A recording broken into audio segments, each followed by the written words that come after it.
Salut les devins, c'est Saikyo. Il est l'heure pour moi de vous proposer ma review de l'épisode numéro 4, cette fois-ci de Dragon Ball Super, encore un épisode dont je n'ai jamais fait la review sur ma chaîne YouTube, et sincèrement celui-là il était vraiment pas terrible, donc déjà je vais pas trop m'éterniser sur des analyses parce qu'il n'y a pas grand chose à analyser. Je vous avoue aussi que j'ai triché tout simplement parce que d'habitude je regarde, je vous l'avais promis, de regarder les épisodes une fois en VOST.fr et une fois ensuite en VF, histoire de pouvoir juger un petit peu, comparer les deux. Là sincèrement je l'ai vu juste en VF, parce que j'ai été voir vite fait le 4, ce qu'il allait raconter. Je me suis rappelé qu'il était pas terrible et j'ai prévu le coup. Je me suis dit il va être vraiment nul, disons-le, et je vais pas avoir envie de le revoir en VOST.fr ou quelque chose comme ça, et ça a été le cas. Je me suis largement ennuyé devant cet épisode-là. C'est pas qu'il est mal fait l'épisode, mais c'est juste que je me suis pas senti vraiment devant du Dragon Ball.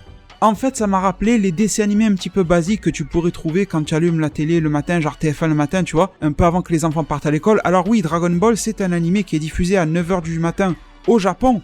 Enfin, qui était, parce que là, c'est terminé la diffusion pour le moment. Donc oui, c'est un truc qui est le matin pour les enfants japonais, mais je veux dire, dans le style, vous savez bien qu'il y a une grosse différence entre du Oui ou du Dora ou je sais pas trop quoi, je sais pas ce qui passe en ce moment sur TF1, et un Dragon Ball, tu vois, ou du One Piece qui passe à 9h30 pour les japonais, on n'est pas du tout dans le même délire. Et là, vraiment, on avait des gags qui ressemblent à ce que tu pouvais trouver dans les dessins animés que tu voyais, tu vois, le matin quand tu mets une chaîne de télé, avec ton bol de céréales quand t'es enfant, ou t'es avec ton paquet de Prince, tu vois, c'est un peu la même chose. Et franchement, je trouve pas vraiment que ça a sa place dans Dragon Ball Super. Pourtant, vous savez que j'adore quand il y a de l'humour, des blagues, même de la débilité, tout ça, je trouve que c'est bien. Mais là, c'était le ton et même l'écriture, en fait, qui n'était pas appropriée à l'œuvre Dragon Ball. Donc ça pourrait être un bon épisode de quelque chose, mais pas un bon épisode de Dragon Ball, ça c'est clair et net. Il y a une seule chose vraiment qui m'a marqué en bien dans l'épisode, et je vais en parler un petit peu de manière comme ça déstructurée, j'ai pas forcément envie de suivre ce qui s'est passé dans l'épisode. Cette fois-ci, c'est plus pour vous donner mon ressenti que d'en faire une review très précise. Mais la seule chose qu'il y a eu de bien, c'est quand, à un moment dans l'épisode, tu as Kaio, donc sur sa planète et tout ça, qui discute avec Goku de Beerus. Goku ne connaît toujours pas Beerus à ce moment-là. Et tu as Kaio qui en parle de Beerus avec beaucoup de peur, il peut tout détruire sur son passage. S'il pète un plomb par rapport à quelque chose, il peut détruire une planète, une vie humaine, ou quelque chose comme ça. Et t'as Goku qui lui dit « Bah alors, Beerus, c'est un méchant ?» Et là, t'as Kaio qui lui répond « Non, c'est plus compliqué que ça en fait, c'est pas juste une question de gentil ou de méchant, c'est qu'il faut comprendre que l'on a besoin d'harmonie dans l'univers. L'harmonie se trouve grâce aux dieux créateurs, les Kaioshin, et grâce aux dieux de destruction, les Akaishin. » Et je trouve que c'est un message important et qui avait été dit dès le 4e épisode. Aussi nul que soit cet épisode, eh bien il y avait quand même un très bon message. Et je peux vous assurer que à ce jour, il y a beaucoup de personnes qui pensent que les Akaishin sont méchants. Alors que non, leur rôle n'est pas d'être méchants. Ce ne sont pas des êtres maléfiques, tout comme ce ne sont pas des êtres œuvrant pour le bien, ni rien. Ce sont des êtres neutres, qui font plus ou moins bien leur travail, et donc, bon, ça veut dire qu'ils sont plus ou moins neutres, parce que, à la base, ce sont des mortels, d'après ce qu'on a compris, mais ce sont des êtres à vocation d'être neutres. C'est ça que je voulais dire. La neutralité de savoir quand créer pour les Kaioshin, et de savoir quand détruire pour les Akaishin, quand est-ce qu'il est bon et pertinent de le faire. Et je trouve, encore une fois, et ça j'avais fait la remarque dans l'épisode 3, que l'on posait des bases pour le futur tournoi du pouvoir. Cet équilibre, cette harmonie, comme le dit en VF Kaio, est nécessaire à la survie de l'univers, à sa bonne santé en quelque sorte, et nous faisant comprendre que si ça tournait mal à ce niveau-là, il y aurait des répercussions, et les répercussions ont été que les Zénos se sont énervés, ils ont senti que certains univers, beaucoup, 8 d'entre eux sur 12, partaient dans le mauvais sens du terme, et il a fallu leur faire un gros rappel à l'ordre avec le tournoi du pouvoir, leur faire comprendre que leur existence ne tenait que sur un fil, et qu'au final, il fallait vite qu'ils se reprennent, à l'image des 4 univers dispensés, le 1, le 5, le 8 et le 12, qui gèrent plutôt bien leurs univers, voire même d'une manière excellente selon certains univers à l'intérieur de ceux dont je viens de citer le chiffre. Et à part ça, les devins, sincèrement, j'ai rien vu de très bon dans cet épisode-là. C'était lourd, c'était répétitif. Alors, il y a certaines bases d'humour qui auraient pu avoir leur place dans Dragon Ball, mais quand tu les étires sur des minutes et ça se finit jamais, sincèrement, le truc avec la bande à Pilaf. Pilaf est un personnage que j'aime beaucoup, pour le côté absurde, le côté comique, etc. qu'il peut apporter à Dragon Ball, qui correspond à la vision gag manga de Akira Toriyama. Mais là, on en était loin. On a exploité ce personnage, les mecs se sont dit, ça fait rire les enfants, on va l'exploiter à mort. Et d'ailleurs, ça aurait été un reproche qui aurait été fait sur Pilaf, en particulier durant l'arc Zamasu.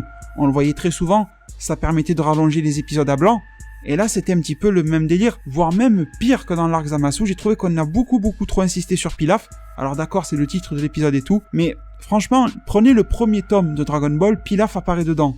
Et vous allez voir que l'apparition de Pilaf et ses apparitions suivantes, peu importe, dans l'œuvre originale Dragon Ball, ça a rien à voir.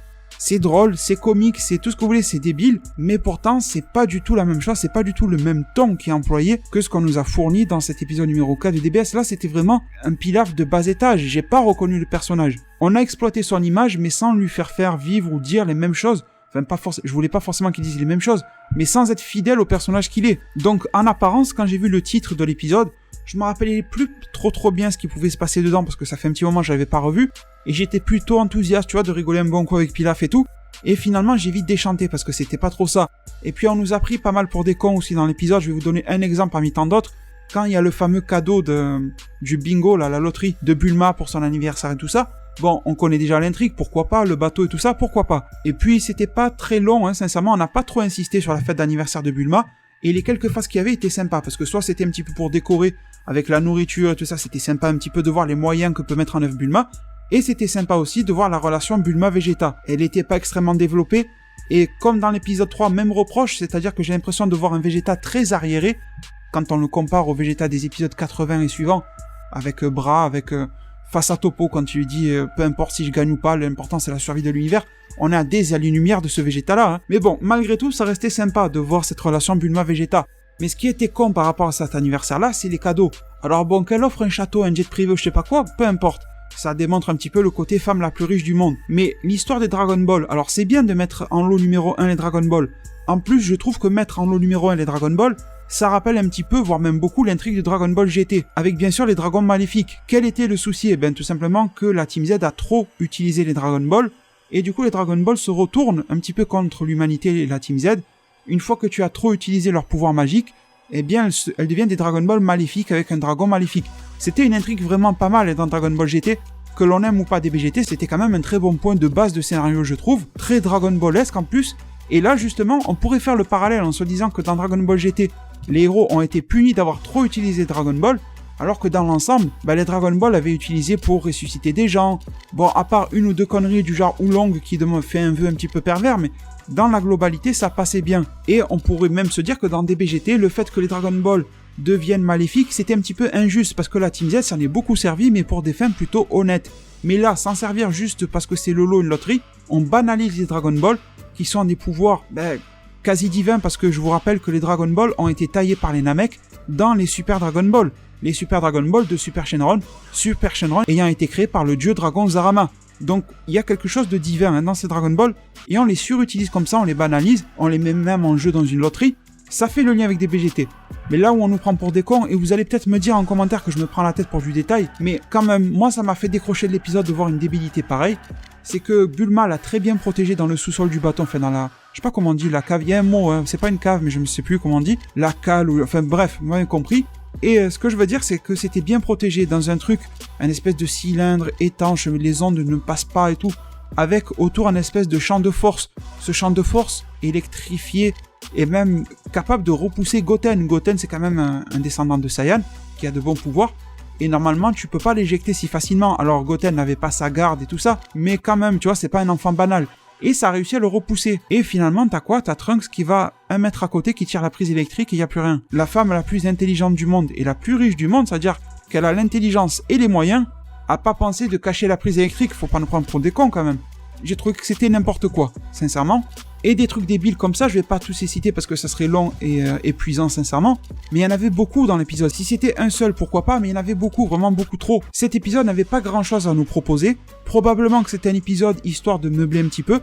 On reproche souvent au tournoi du pouvoir d'avoir meublé, mais au moins le tournoi du pouvoir meublé avec des combats. Alors que là, et je préfère le répéter, un animé n'est pas fait que pour nous présenter des combats, mais quand tu n'as pas d'histoire, de psychologie de personnage à nous présenter, quand tu n'as pas un épisode tranche de vie valable, parce que là c'était de la tranche de vie mais de merde, il faut le dire comme ça, mais quand tu n'as pas quelque chose d'intéressant pour nous montrer par exemple plus tard dans DBS, on aura de la belle tranche de vie. Quand tu vois l'évolution de Gohan avec Piccolo, avec Videl, avec Pan et tout ça, tu vois les personnages qui évoluent, là tu vois rien du tout.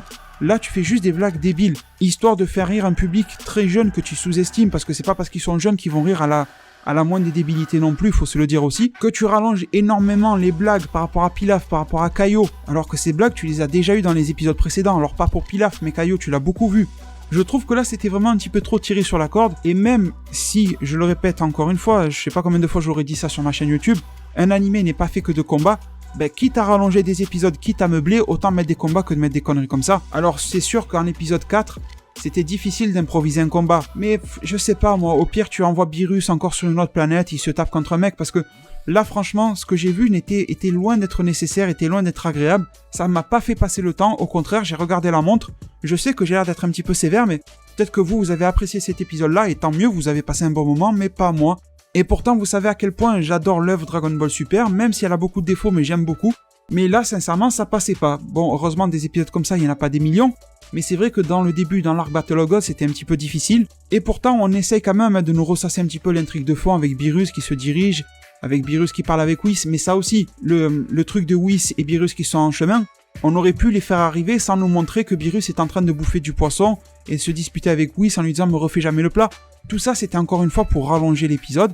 Et ça ne nous apprenait rien sur la relation entre Beerus et Whis. Et d'ailleurs, vous remarquerez bien une chose, j'en ai jamais parlé sur ma chaîne par contre, c'est que la relation Beerus-Whis a plutôt évolué. Et j'ai l'impression que ce qu'on nous en a présenté au début de la série est plutôt faux, invalide ou rajouté par la animation, c'est-à-dire le Beerus qui a tendance à crier tout le temps sur Whis. Au final, quand on regarde les derniers épisodes, allez on va dire de 100 à 131, ce truc-là de Beerus qui vraiment va rabaisser Whis, on l'a pas eu beaucoup de fois. Voire même pas du tout, je réfléchis, peut-être qu'il y a un exemple, mais j'en ai aucun en tête. Et dans le manga, c'était quelque chose de beaucoup moins présent, donc j'ai l'impression que la Toei avait pris quelques libertés aussi par rapport à ça. Peut-être même que la Toei n'avait pas bien compris que Whis était au-dessus hiérarchiquement de Beerus, même si Whis ne prend aucune décision, il est quand même au-dessus. Au tournoi du pouvoir, vous avez bien vu que ceux qui allaient se faire détruire, c'était pas les anges, c'était les Kaioshin et les Akaishin, et les mortels bien sûr. Donc voilà, vraiment, j'ai senti que là, on essayait de meubler 20 minutes, et que c'était difficile à meubler. Je pense qu'on aurait pu trouver quelque chose de mieux, alors pas quelque chose d'extrêmement palpitant, mais quelque chose de mieux. Ouais, là je suis en train de voir les images sous les yeux, par exemple quand t'as la bande à Pilaf qui se fait chasser par un requin, enfin, c'était quand même vachement long. Alors tout ça avait un but, faire en sorte que Pilaf se retrouve sur le bateau, mais ce que je veux dire c'est qu'on pouvait y arriver beaucoup plus rapidement, beaucoup plus facilement à ça, sauf que si on le faisait plus rapidement, il aurait fallu enchaîner sur la suite de l'histoire plus rapidement, et je pense que chez la Toei ça ne les arrangeait pas de faire ça. On n'était qu'au 4e épisode, la série n'était pas forcément un truc sur lequel on pariait énormément financièrement, et Dragon Ball Super à cette époque-là aurait pu se finir comme du Dragon Ball GT. Rappelez-vous que Dragon Ball GT s'est terminé à 64 épisodes car ça ne marchait pas dans les audiences.